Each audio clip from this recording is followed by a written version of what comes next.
My name is Renner, and today I'm coming to you from my Moscow TV set. And today I'm going to show you this spear. You say, what is that spear all about? Well, I'm going to tell you.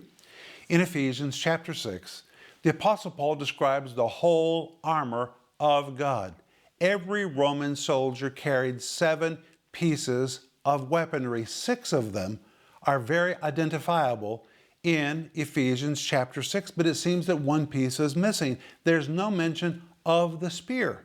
So someone might say, where is the spear? It's there. The whole armor of God is in that chapter, and the spear is in verse 18, where Paul says, praying always with all prayer and supplication in the Spirit. The Greek literally says, pray always with all kinds of prayer. What did Paul have in his mind? The Roman soldier had a pouch on the backside of his armor, and in that pouch there were different kinds of spears or lances. Some of them were short, some of them were longer, but he had one that looked something like this. It was a spear that he used to attack the enemy from a distance. If he knew how to use his spear, he could hurl it at the enemy from a distance and deal with the enemy from a distance so the enemy would never get close.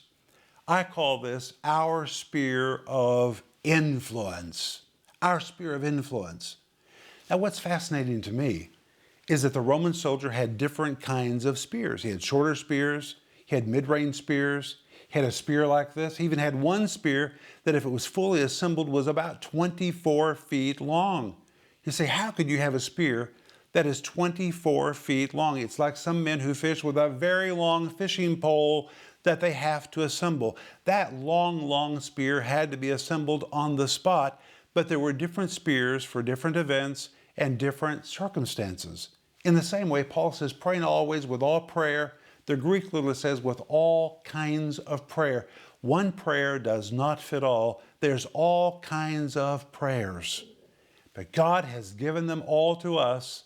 And if we know how to use prayer effectively, we can deal with the devil from a distance so he never gets close. You can deal with the devil from a distance, my friend. I call prayer our spear of influence. And I want to tell you that if you need somebody to pray with you and to hit the enemy from a distance and to stop his advance, call us. Contact us. We'll pray with you. We will use prayer as a spear of influence to make sure that spiritual assault stops. But when I come in this studio and I see this spear, I think about the great ability God has given to us to stop the enemy and to pray with one another so that we can stop every assault in people's lives. And that's why this replica of a Roman spear is in my TV set. Wow, wasn't that a great video? My friends, would you please subscribe, like, and comment under this video? Please do that. It will help us reach more people with the gospel of Jesus Christ.